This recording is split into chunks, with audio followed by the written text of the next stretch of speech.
오늘 본문을 가지고 하나님의 임재라는 제목으로 함께 말씀을 나누려고 합니다. 오늘 우리가 살펴보는 이사야 35장은 우리가 읽지는 않았지만 우리 앞장인 이사야 34장과 함께 이사야서 전반부를 마무리하는 결론 부분에 해당하는 곳입니다. 하나님께서는 이사야 34장을 통해 하나님께서 이스라엘 백성들에게 심판의 날, 여호와께서 보복하시는 날, 저주에 대해서 말씀하셨습니다. 그런데 하나님께서는 단순하게 심판만을 이야기하시며 말씀을 마무리하지 않고 계십니다. 그래서 하나님께서는 오늘 본문 35장을 통해 이스라엘 백성들을 구원하시는 하나님에 대해서 말씀하고 계십니다. 왜냐하면 하나님께서 우리에게 심판, 벌을 내리시는 이유는 단순히 하나님의 자녀, 하나님의 백성들을 심판을 주는 것에 초점을 맞추고 있지 않기 때문입니다. 하나님께서 자신의 백성에게 심판을 말씀하시는 이유는 언제나 하나님의 백성들을 구원하시고 백성들을 온전한 하나님의 백성으로 살아가게 하기 위함에 그 초점이 맞춰져 있습니다.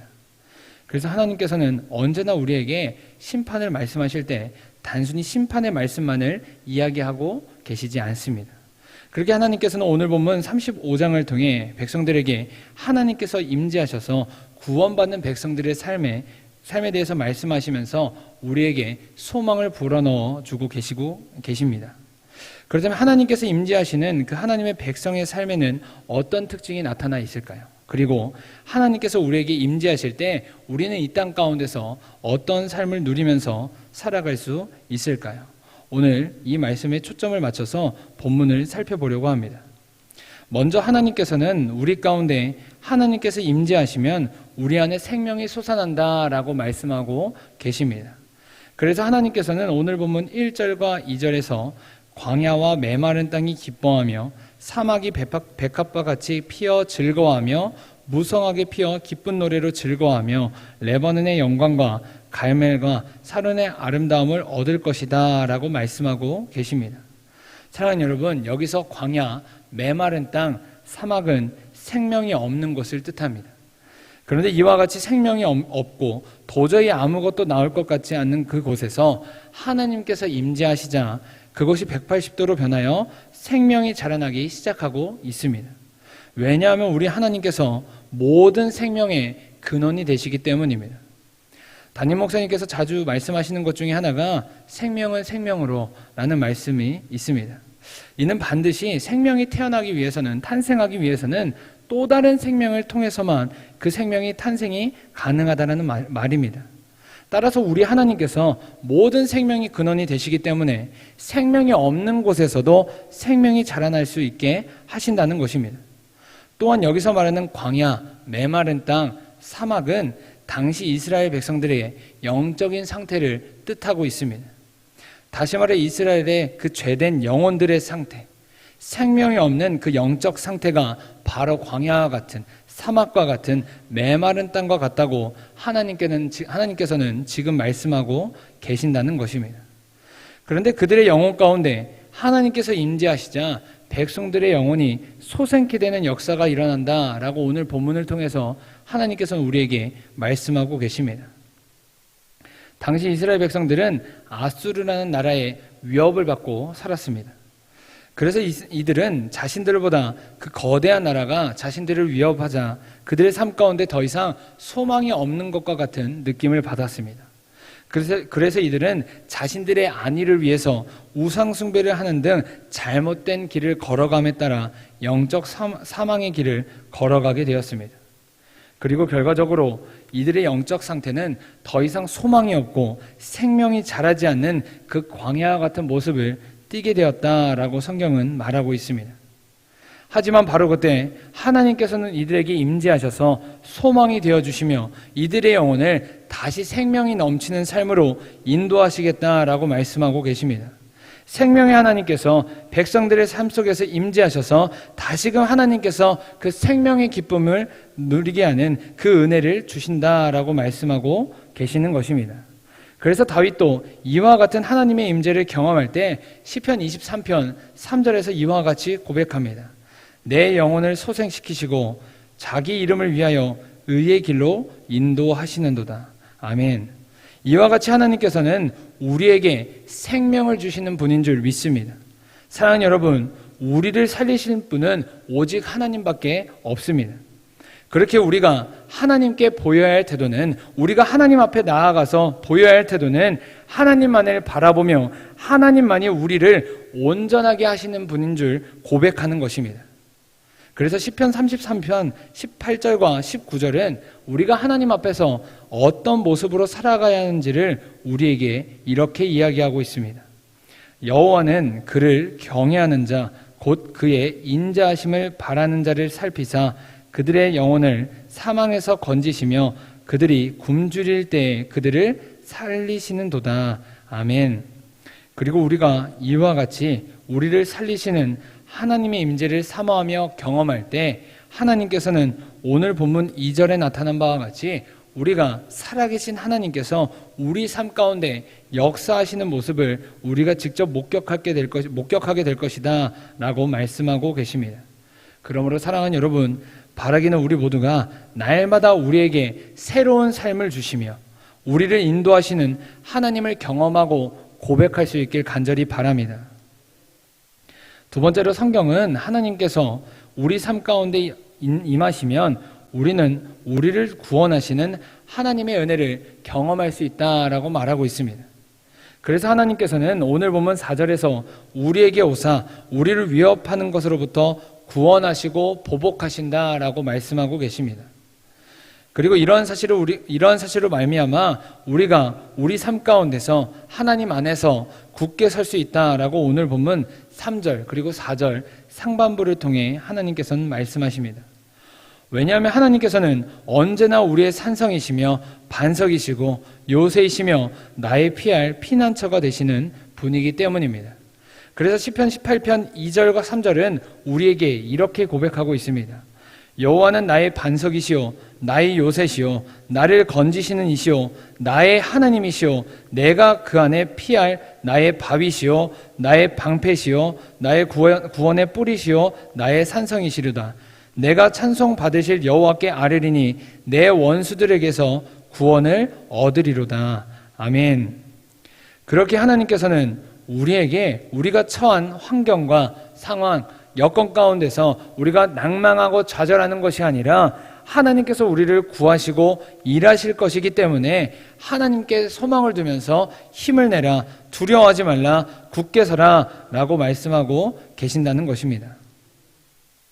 이와 더불어 하나님께서 임재하심으로 우리에게 두려워하지 말고 굳게 서라 말씀하시는 이유는 우리가 아무것도 할 수 없는 그 순간에 우리가 하나님을 믿고 의지하면 하나님께서 비로소 전적으로 우리의 삶 가운데서 일하시겠다라고 약속하신다는 것입니다.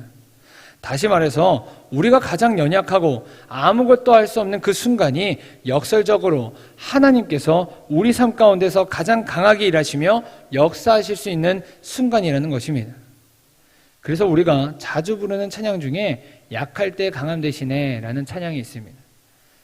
약할 때 강함 대신에 나의 보배가 되신 주 나의 모든 것 쓰러진 나를 세우고 나의 빈 잔을 채우네 주 나의 모든 것. 그러므로 사랑하는 여러분, 우리가 하나님께 보여야 할 태도는 우리 삶 가운데 임하셔서 우리를 도우시고 인도하시는 하나님만을 우리가 전적으로 신뢰하는 모습인 줄 믿습니다. 그래서 역대하 20장 20절은 우리에게 이와 같이 고백하고 있습니다.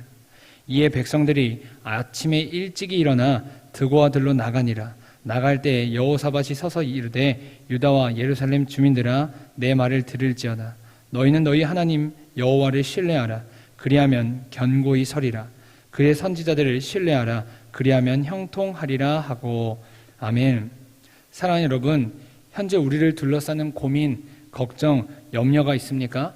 바르게는 우리 모두가 날마다 우리를 도우시고 우리 삶 가운데 역사하시는 하나님의 은혜를 우리가 더욱더 사모할 수 있길 바랍니다.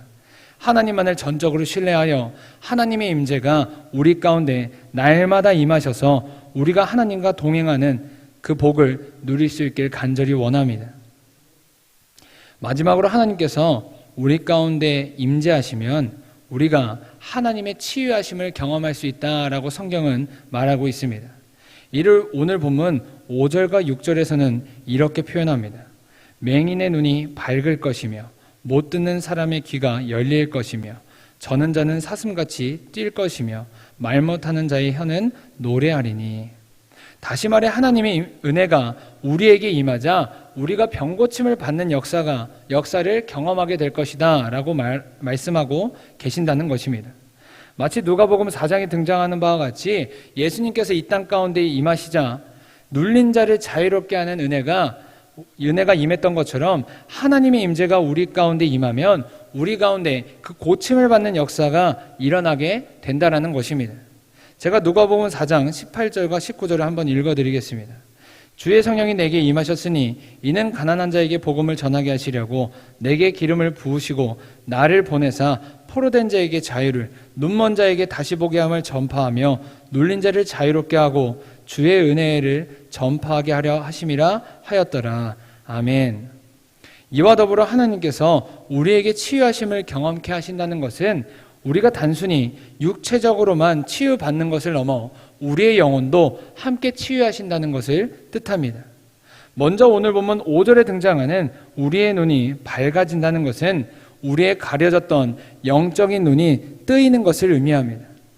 우리가 눈이 보이지 않으면 우리 주변의 상황, 주변의 환경을 못 보는 것처럼 우리의 영적인 눈이 가려지면 우리는 우리 주변의 그 영적인 상황을 볼 수가 없게 됩니다.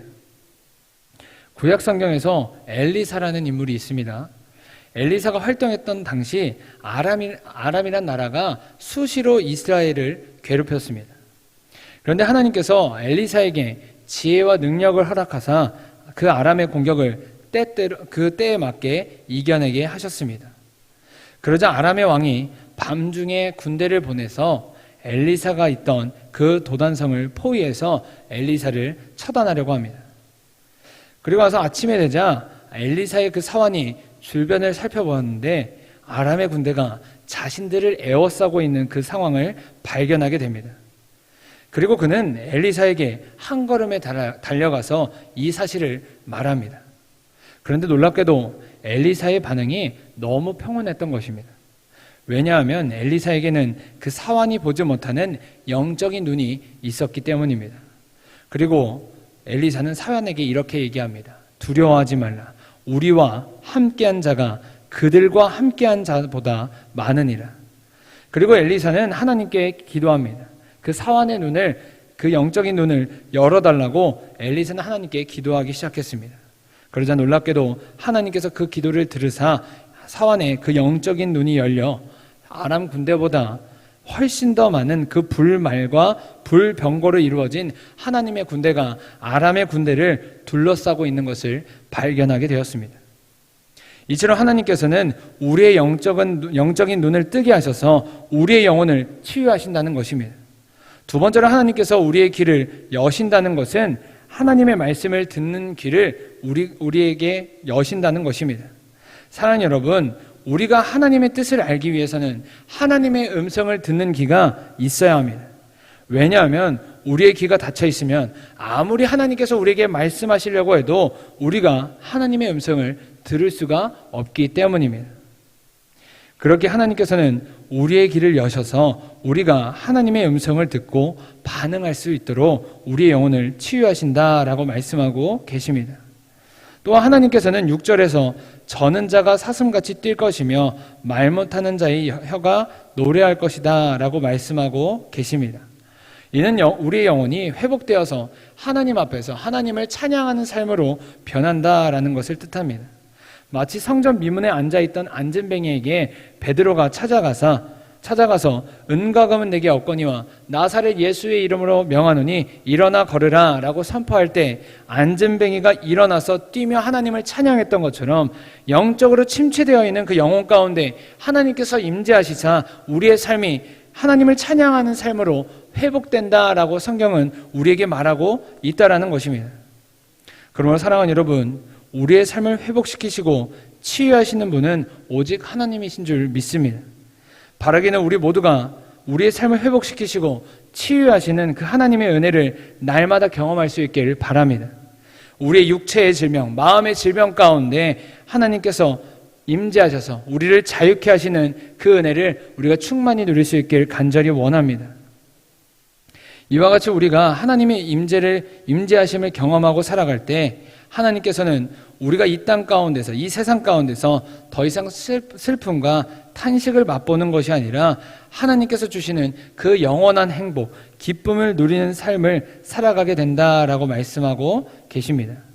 그리고 하나님께서는 우리가 이와 같이 하나님의 임재를 날마다 누리는 삶을 살기 위해서는 8절에 나타난 바와 같이 하나님께서 알려주신 그 거룩한 길을 걸어갈 때 가능하다라고 말씀하고 계십니다. 따라서 우리는 날마다 하나님과 함께 하나님께서 알려주신 그 영적 회복의 길을 걸어가야만 합니다. 그래야 우리가 어떤 상황에 놓여 있든지 어떤 환경에 처해 있든지 하나님의 전으로서 하나님께서 임재하시는 삶을 살아갈 수 있기 때문입니다. 그러므로 사랑하는 여러분, 우리가 날마다 하나님께서 알려주신 그 거룩한 길을 걸어서 우리 삶 가운데 하나님의 임재가 충만하여 날마다 하나님께서 주시는 그 새로운 생명의 기쁨을 누릴 수 있길 소망합니다. 하나님과 동행하는 은혜를 누려 회복되는 역사에 동참할 수 있길 간절히 소망합니다. 오늘 하루 우리 삶 가운데 하나님의 임재가 가득 넘쳐서 우리 삶 가운데 도우시고 보호하시는 은혜를 우리가 맛보면서 살아갈 수 있길 간절히 소망합니다. 기도하시겠습니다.